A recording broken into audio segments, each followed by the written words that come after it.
Good evening, everyone. My name is Vernisha Jones, and I am the president of the West Garfield Park Youth Council.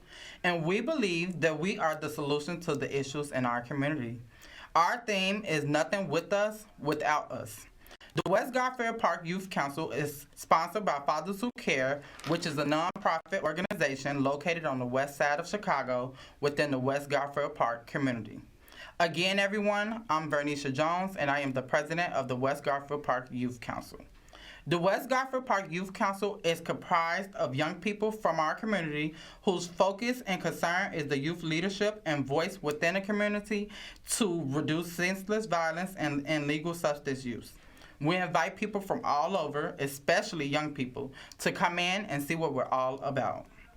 We invite people from all over to come in. My bad. Okay. Our show will be scheduled every Thursday at 7 p.m. Again, that is every Thursday at 7 p.m. We would like to encourage calls from people watching, which are comments and questions, at 312-738-1060. Again, that number is 312-738-1060. We can also be viewed online at www.cantv.org/live. Again, that is www.cantv.org/live.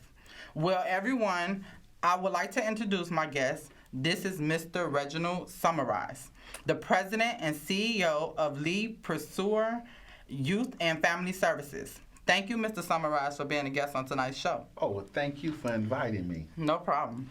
Again, my name is Vernisha Jones, and I am the president of the West Garfield Park Youth Council. You are watching a live interactive call-in TV program brought to you by CanTV 21.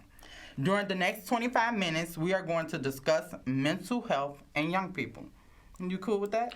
I'm real cool with that. Okay, Mr. Summarize, I have a few questions for you. I have some answers for you. We're going to start off with, who are you and what is your purpose for existing? Sure. My name is Reginald Summarize. I'm the president, founder, and CEO of Le Penseur Youth and Family Services, which is a licensed child welfare agency licensed by the state of Illinois Department of Children and Family Services. My purpose is to serve. It started that way. It's going to ever, in God's name, end that way. That is my total purpose. And why Le Penseur exists is to serve. We service youth from ages as young as 9 to adults as seasoned as 65. Oh. And where are you located? We're located on the east side of Chicago, southeast side at 8550 South Manistee Avenue. We have some other locations throughout the Chicagoland area, being the emergency shelters and homes that we provide for youth and care in both the southeast side and in Calumet City. And that just brings to show when we talk about bridging the gap between the different communities and bringing everybody together. That's great to hear that you're from the east side of Chicago and we're from the west side of Chicago. Absolutely. And we're the West Garfield Park Youth Council, and we meet every Monday from 4 to 6. And actually, the kids meet every day. But Mondays be the day that they have meetings. We meet every Monday where you could get in contact and talk about different issues that's going on in the community and actually get advice and get help with different stuff that's going on. And you could contact them at 773-287-5821. Again, that is 773-287-5821. And I guess I'll just answer the question as well. Since I'm on the show. My name is Vernisha. I'm 25 years old. I'm the daughter of Reverend Walter Jones. I feel like my purpose for existing is just to be a difference to the community. A lot of people my age, doing drugs, drinking liquor, doing stuff they don't have no business doing, or whatever the case may be. And I just want to be a positive influence in my community, and I just want to do something different. Yeah, so that's my purpose for existing. Okay, we're going to the next question. What is mental health, and how can it impact us? Well, mental health is our state of being and how we're feeling, and it can impact us in several ways. It can impact us both personally with families and friends, and in our community. It can impact us professionally, that if we're not feeling a certain way professionally, we tend not to do our jobs well. And it definitely impacts us globally. The way people see us and the way we see people based through our mental health can determine how this world is going to be. And so it is a great concern that we pay attention to mental health. Okay, so you basically saying you feel like mental health has a big impact on what's going on. It absolutely does. Mental health runs neck and neck with spiritual health. And that's very key for us. And when you see a lot of things that's going on in our community, we have to look at the state of mental health and how culturally we view mental health. As an African American Black community, the whole conversation around mental health was always a taboo. People would be sick and struggling, and we'll always say, "Oh, don't worry about it. That's Mr. Jones." That's what I was just going to say. How do we know? Like, "Oh, don't worry about it. That's Mr. Jones. He's always been that way." And so we would always play it off as that they always been that way. When in actuality, we should have been taught early, both in our educational institution and our churches, that mental health is something very serious in our community, and it needs to be identified and it needs to be addressed. And so how do you go about when it comes to people that don't really know? Like, you might see a person that's angry and you might say they bipolar and they feel like they're not bipolar. So how do you go about finding out and people actually finding out what's really going on with them? I think one of the key aspects of finding out or helping or assisting someone to find out something is wrong with them, it begins at the core part of relationships. And what I mean by that is, if I have a relationship with a brother or a sister, I should be the one to go to them and say, "Hey, something is not right. These are the things that I'm seeing in you, and we need to go," not you, we need to go and see if we can get help for you and see if we can find somebody that can assist us. You have to, when you're dealing with people on a mental health situation, you have to buy ownership into that. Yeah. And if they're not someone that you have a relationship with, then either you seek out somebody that you know that may have a relationship with that person and address this issue of mental health with them so that they can address with them, or you begin to build a relationship with that person so that they can feel comfortable in you advising them and helping them. Okay. Y'all hear that? Make sure y'all actually go through with it. Absolutely. Why is it important to have this discussion during Mental Health Awareness Month? It's very important because we are losing more people in the Black community to mental health and to suicide and things like that, because we've always looked at it as a taboo or the unspoken conversation that needs to take place in our community. In the Black community, we would always wave our hands off at mental health situations and individuals, but now it's a greater need for us to address it immediately, because I've never seen any time in my life where it's been more brothers and sisters committing suicide and being depressed than now. So that's why it's such a great need to address mental health in our community, because if you don't address it, people are not going to get healthy, which means your community is not going to get healthier. Yeah. So how long have you been educating, mentoring? Well, I have been in the social service field a little bit over 30 years. Probably a little bit more than that, probably about 35 years. But I have operated and managed and found Love Pensor Youth and Family Services. We're going into our 28th year of existence. So it's been that amount of time that I've been serving. Okay, that's a long time. That's like the same amount of time I did. Yeah. That's good though, to see someone actually keeping forth with doing it and not giving up when stuff not going the way it's supposed to be, and just keeping going with the progress. Correct. What are some personal signs of poor mental health, and how can we address the signs and effects? Well, I think one of the things that you can look at when it comes to mental health is look at a person and their actions to things, the way they act around things. For instance, if you have a son or a daughter that's very athletic and very energetic and always on the move, and then all of a sudden it's this downswing. They don't want to do anything. They don't want to eat. They're sleepless. They don't want to interact. They don't want to talk about things.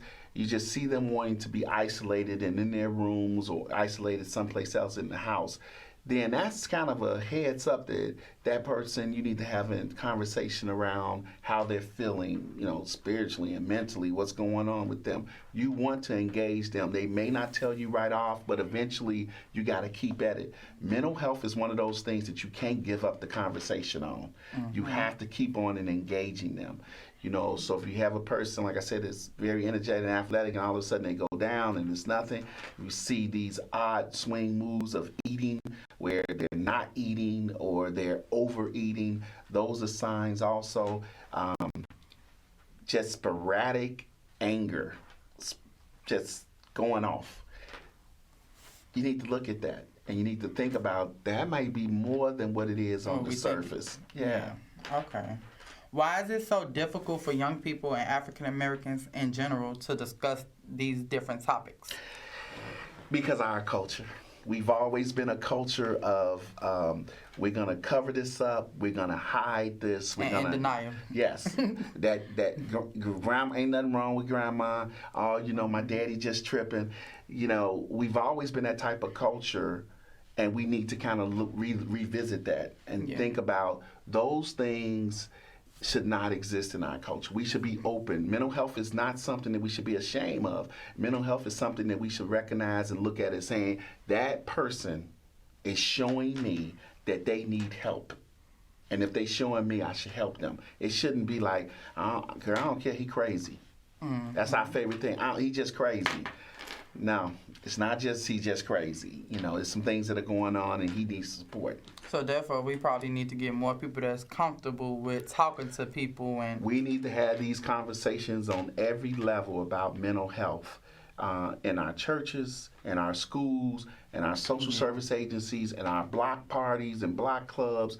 We need to have these conversations because we'll look up and and I hear this often, I don't know what went wrong. I can't understand what happened. Those are things that we shouldn't be saying in our culture and in our communities. We need to be saying, well, you know what? I saw signs of things that just didn't look right, didn't feel right. And this is what I did. That's the behavior we got to change. We got to go to a action point of view instead of a reaction. Okay. And who can young people contact if they are in need of immediate intervention or support for mental or behavioral health?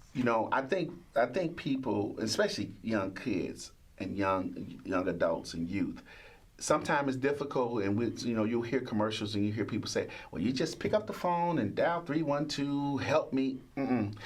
We need to have and build confidence in our youth that, look, come to that adult person. And then we need to teach our adult people, when they come to you, it's time for you to act. Either you go to your head pastor or minister, or you call the Department of Public Health for the City of Chicago or Department of Cook County Public Health. They have professional people within those departments that they can connect people to get this type of help. Majority of the time, it is free of charge. Ain't costing nobody no money. It's costing time and effort. That is, so those are the type of departments and people we should reach out to when we sense that there's something mentally going on with our people. Okay. And I personally feel like when it comes to stuff like that, as a young person, I always been very shallow. So it's I don't want to call somebody that I don't know and talk to. Exactly. So I feel also different programs such as Fathers Who Care and the program you got going on, I feel you should be able to go to these different programs and feel comfortable with different people and talk to different people, because that's me personally. When it come down to situations, I would rather be around somebody and talking to somebody that I feel comfortable within confiding into. I tell you, one of the things that I mandate and my board of directors mandate at La Pensor is this. We have several services, but if you call us, if you call La Pensor Youth and Family Services or go to our website to contact us, you might want green and purple gym shoes, which we don't have. But we're charged with this. Find someone that has those green and purple gym shoes and connect them to that person that's asking. It's the same thing for services. We may not address a specific service, but I expect my staff and everybody involved at that agency to connect that person. Don't say, oh, we don't have that, so we don't do that here. No. Hold on, we don't provide that service. However, give me a minute, and I expect for them to go and find that service and then connect that service to that person. Oh. That's a requirement because we're in the service field. Just because we don't do it, we got a whole network of hundreds and hundreds of providers that can connect to that person and serve that person. And that's very important because all agencies don't do everything, but you have to have the ability to help a client be connected or a person connected to that service. And that's important and that's required at our agency.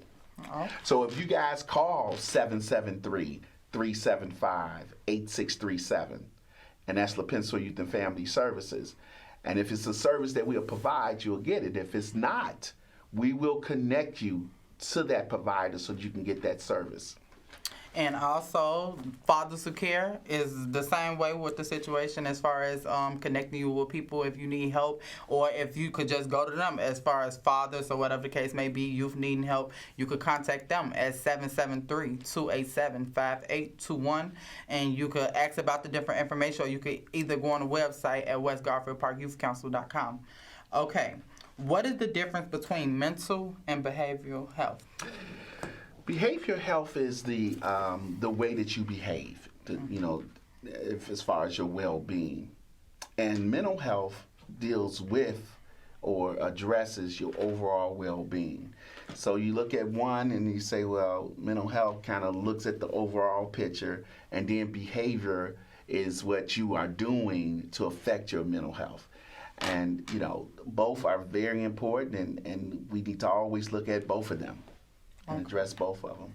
Okay. And how do you feel we could collectively work together to reduce senseless violence, substance abuse, and poverty on the west side of Chicago? Well, in Chicago.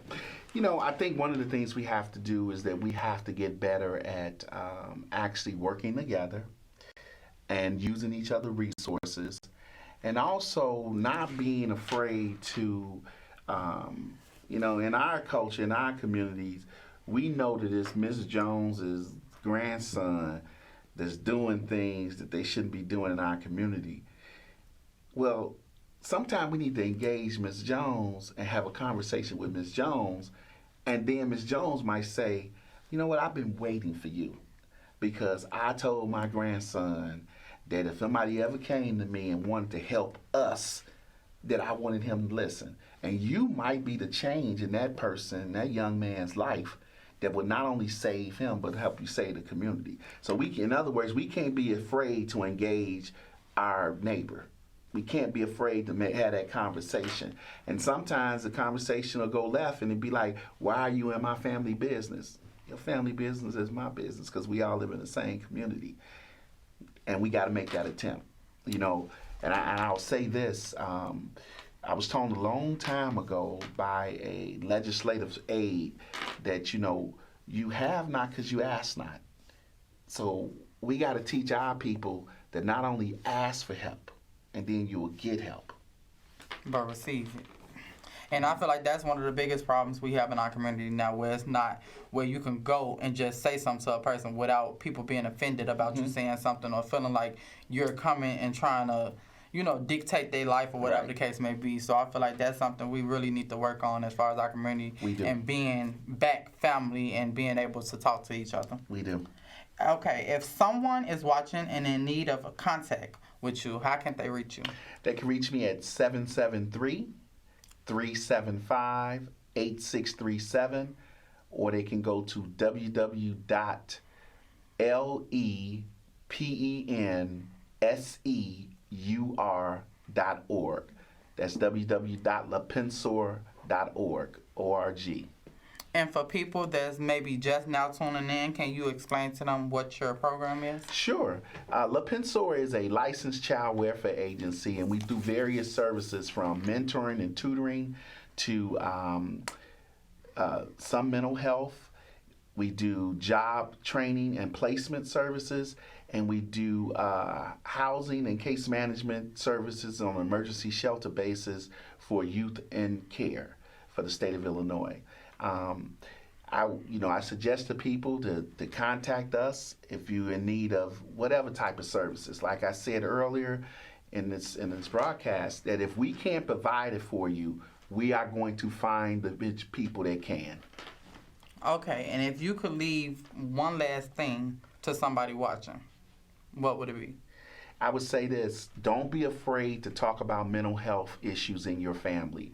And don't be afraid to reach out to those that are trained professionals that can assist in addressing mental health issues, especially when it comes to our youth. Most incidents around mental health happens to kids that's starting 14, 15 years old. That's when all this stuff starts turning for them. So don't be afraid to address it and get help for it. Okay, and if you're just not tuning in, our guest on tonight's show is Mr. Summarize, and we are discussing being the change you want to see. And I would just like to talk about the West Garfield Park Youth Council. If any youth out there need to come to a program where we're doing internships where you could come and make a little money on the side if you're in high school, you could contact us at 773-287-5821, and you could ask to speak to Princess. And the ages range from 16 to 24, and they're making roughly around $125 a week if you have any kids that want to come out. And they also if you have younger kids, they could come out and be a part of the program and get to know different stuff that's going on in our community.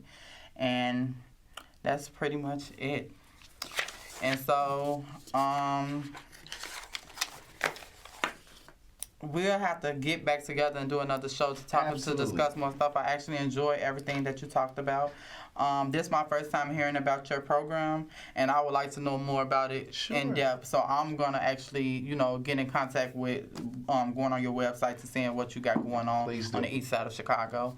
And I want to just thank everybody for watching us tonight, and come back next week, same time. Thank you, everyone.